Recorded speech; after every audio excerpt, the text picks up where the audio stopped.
जन्मेजय, मानधाता के ही वंश में आगे चल करके पुरकुश, अक्ष, वेदस्व, हर्यस्व, त्रिधर्मा और अरुण नाम के राजा हुए। अरुण के ही पुत्र सत्यव्रत, जिनका नाम त्रिशंकु पड़ा था। अरुणस्य सुतः श्रीमान सत्यव्रतेति श्रुतः। इन्हें सत्यव्रत त्रिशंकु के पुत्र हरिश्चंद्र जी का चरित्र आएगा सज्जनों। धनमत में ये लोलिप कामांध हो गए थे एक बार, और इनमें एक दोष आ गया सज्जनों सत्यव्रत में, त्रिशंकु में। क्या कि एक बार ब्राह्मण की पुत्री का विवाह हो रहा था। बलात् राजा थे ही, उस ब्राह्मणी कन्या का इन्होंने जबरदस्ती हरण कर लिया था। जब वशिष्ठ जी के पास शिकायत किया लोगों ने, जनता ने, प्रजा ने, हे महाराज, आपका जो राजा है ना, वो इतना अत्याचारी है कि हमारी पुत्री को विवाह के मंडप से हरण करके ले गया, हमारी नाक पूरी काट डाली इन्होंने, मेरी इज्जत मर्यादा को धूमिल कर दिया है। वशिष्ठ जी कुपित हो गए और श्राप दे दिया है। पिता अरुण ने भी अपने पुत्र सत्यव्रत को चांडाल होने का श्राप दे दिया है और देश से निकाल दिया है। वशिष्ठ जी की प्रेरणा से दंड पिता ने ही दिया सज्जनों। श्राप के कारण सत्यव्रत तुरंत चांडाल बन गए हैं। पिता की आज्ञा को सुराधार करके देश को त्याग करके चले गए हैं। इधर सज्जनों पुत्र प्राप्ति के लिए अरुण ने कुलगुरु वशिष्ठ जी को पुनः सुंदर यज्ञ करवाए हैं, और इस प्रकार से कालांतर में बड़े सुंदर पुत्र आदि हुए हैं। इसके अनंतर सज्जनों संजोगवश एक बार की बात है कि उस समय वर्षा नहीं हुई, 12 वर्ष तक अकाल पड़ा। विश्वामित्र जी तपस्या करने गए हुए थे। उनकी पत्नी अपने बच्चों के भरण पोषण के लिए त्राही त्राही कर रही थी, तो जंगल में चांडाल बने हुए सत्यव्रत नाम के राजा, जो अरुण के पुत्र हैं, उन्होंने विश्वामित्र की पत्नी और बच्चों का भरण पोषण किया था। इसलिए कालांतर में जब विश्वामित्र जी तपस्या करके आए और अपनी पत्नी और पुत्रों की स्थिति को देखा, बड़े दुखी हो रहे थे। फिर भी अकाल पड़ने के कारण, दुखी होने के बाद भी जीवन कैसे धारण किया।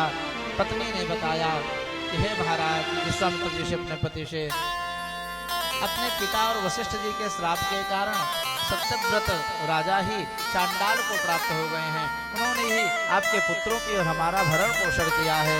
आप ऐसी कृपा करो कि वे अपने पिता और गुरु के श्राप से मुक्त हो जाएं। वशिष्ठ से जगाम गुदोगधे मपश्यद्धन मध्यगाम ताम जघान क्षुधातस्तु क्रोधान मोहाच्च दस्युवत। इस कारण अब विश्वामित्र जी बड़े प्रसन्न हुए हैं, और त्रिशंकु जो वशिष्ठ के शाप के कारण सत्यव्रत त्रिशंकु को पाए थे, 3 प्रकार से टेढ़े हो गए थे, इसका नाम त्रिशंकु हो पड़ा था। देवी जी का दिव्य मंत्र दिया विश्वामित्र जी ने, ध्यायाम देवीं भगवतीं प्रकृतिं परमां शिवां। त्रिशंकु ने विश्वामित्र जी की कृपा से नवाण मंत्र का जप किया है और माता की सुंदर आराधना उपासना किया है, होम आदि किया है। इसके कारण उस श्राप से भगवती माता की कृपा से मुक्त हो गए त्रिशंकु। जब पुनः पवित्र हो गए तो राजा अरुण भी प्रसन्न हुए। राजकुमार त्रिशंकु को बुलाया है और अपने पुत्र को राज्याभिषेक किया है राजा अरुण ने, और सुंदर नीति आदि बताई है। राज्यम दत्त्वा वनेतुभ्यम गंतास्ते तपसे किल विषादं त्यज हे वीर परस्योहनि भूपते। इस प्रकार से कालांतर में राजा ने वनवास जाते समय अपने पुत्र त्रिशंकु को सुंदर उपदेश दिया है। हे बेटा, कभी द्यूत नहीं खेलना, जुआ मत खेलना, मदिरा मत पीना, जो सुनने लायक गीत ना हो उनको सुनना नहीं, कभी पराई स्त्री के प्रति कुभावना मत लाना, प्रजा का पालन करना, ब्रह्म मुहूर्त में उठ जाना और भगवती दुर्गा की उपासना करना। ब्राह्मणा भूमि देवाश्च माननीया प्रयत्नतः। ब्राह्मणों की, जो ब्राह्मण भूमि के देवता कहे गए हैं, उनका सम्मान करना, पूजन करना, यज्ञ करना, कराना। इस प्रकार से कालांतर में राजा त्रिशंकु बड़ा सुरूपेण राजपाट चलाने लगे हैं। कालांतर में इन्हीं त्रिशंकु के यहाँ हरिश्चंद्र नाम के बालक का जन्म हुआ। जो बालक जन्मा उसका नाम पड़ा हरिश्चंद्र। मानुषेण शरीरेण स्वर्गम भोक्तुम मनो दधे। कालांतर में जब वह बालक राजकुमार बड़ा हुआ तो त्रिशंकु अपने पुत्र हरिश्चंद्र को राज्याभिषेक करके और वशिष्ठ जी के पास पहले गए और कहा हम इस देह के सहित स्वर्गलोक जाना चाहते हैं और वहीं पर सुख भोगना चाहते हैं। वशिष्ठ जी ने मना किया सत्यव्रत को अर्थात त्रिशंकु को, हे त्रिशंकु, कर्म बंधन के कारण आप वहां नहीं जा सकते हैं। कर्म को के कारण तन का त्याग करो, तब शाश्वत रूप से स्वर्गलोक को पाओगे। स्वर्गलोक में देह के साथ नहीं जा सकते हो। इच्छा मेद्य समुत्पन्ना स्वर्गलोक सुखाय च अनेनैव शरीरेण भोगान भोक्तु ममानुषान। वशिष्ठ जी ने समझाया, लेकिन राजा त्रिशंकु को बात समझ में न आई। राजान मनुष्य देहेन स्वर्गे वासः सुदुर्लभः मृतस्य हि ध्रुवम स्वर्गः कथितं पुण्य कर्मणा। हे राजन, पुण्य के प्रभाव से आपको स्वर्ग मिलेगा, शाश्वत स्वर्ग मिलेगा, लेकिन इस देह के साथ आप स्वर्गलोक सदा के लिए नहीं जा सकते, वहां निवास नहीं पा सकते हैं। काल की प्रतीक्षा करो, जब देह का पात होगा तब आप स्वर्गलोक को प्राप्त होगे। किंतु त्रिशंकु जी माने नहीं। और त्रिशंकु जब वनवास काल में थे, पिता और वशिष्ठ के श्राप के कारण चांडाल बने थे, तो वशिष्ठ विश्वामित्र जी ने इनके ऊपर कृपा की थी, तो विश्वामित्र की शरण में चले गए त्रिशंकु और कहा, हे गुरुदेव आप कृपा करिए, हमारे कुल गुरु तो कृपा नहीं कर रहे हैं वशिष्ठ जी, आप हमें सदेह स्वर्गलोक पहुंचाइए। अन्यम पुरोहितम कृत्वा यच्छेहम किल सांप्रतम। निर्णय लिया है कि हम विश्वामित्र को पुरोहित बना करके अपने मनोकामना को पूर्ण करेंगे। इस प्रकार से न जगाम गृहे दीनो वनमेवाभितो ययौ।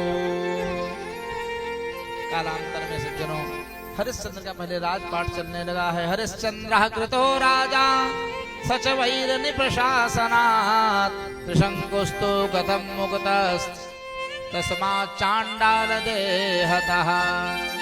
प्रश्न किया था राजा जनमेजय ने। इस प्रकार से हरिश्चंद्र जी ने राजपाट चलाया और कृपा करके ये बतावें कि त्रिशंकु किस प्रकार से चांडाल देह से मुक्त होकर के विश्वामित्र जी की कृपा से स्वर्गलोक को प्राप्त हुए हैं सदेह। इस प्रकार से जब विश्वामित्र की शरण में गए हैं, विश्वामित्र जी प्रसन्न हुए हैं। विश्वामित्र और वशिष्ठ जी की बड़ी दुश्मनी थी, शत्रुता थी। यथेष्टम गुरु विप्रेंद्र यथा स्वर्गम प्रजाम्यहम अनेनैव शरीरेण सक्र-लोकम सुखालयम। जब वशिष्ठ जी ने मना किया तो विश्वामित्र जी की शरण में गए। अब विश्वामित्र जी उनको सदेह स्वर्ग भेजने लगे हैं, अपनी पूरी तपस्या का फल देने लगे हैं। जिस प्रकार से कोई पक्षी पृथ्वी में बैठा हो, ध्यान देना, जिस प्रकार से कोई पक्षी आचार्य जी पृथ्वी में बैठा हो और एकाएक जब मन चाहे वो उड़ जाए अपने पंखा का सहारा लेकर के, वैसे ही जो ही विश्वामित्र जी ने अपने पूरे का प्रताप उनको समर्पित किया है। राजा मनुष्य देह के साथ ही बिना पंख के ही आकाश में उड़ने लगे, स्वर्ग की तरफ जाने लगे और सीधे उड़ते उड़ते स्वर्ग लोक में पहुंचे हैं। इस प्रकार से सज्जनों जब वहां पर इंद्र ने देखा है कि त्रिशंकु यहाँ पर सदेह आ रहे हैं, कुपित हुए हैं, और इंद्र ने वहां से त्रिशंकु को ढकेल दिया पृथ्वी लोक की तरफ।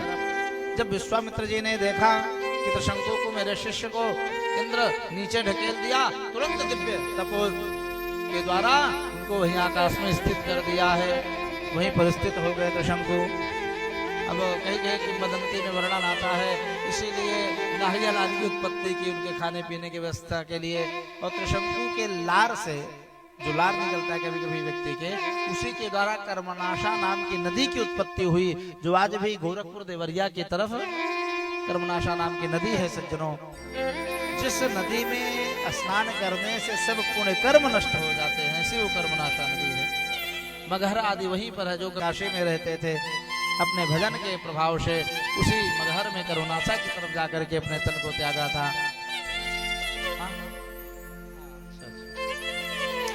इस प्रकार से सज्जनों भगवान नारायण की कृपा से, महामाया के प्रभाव से विश्वामित्र जी के वरदान के द्वारा त्रिशंकु सदैव स्वर्ग में गए।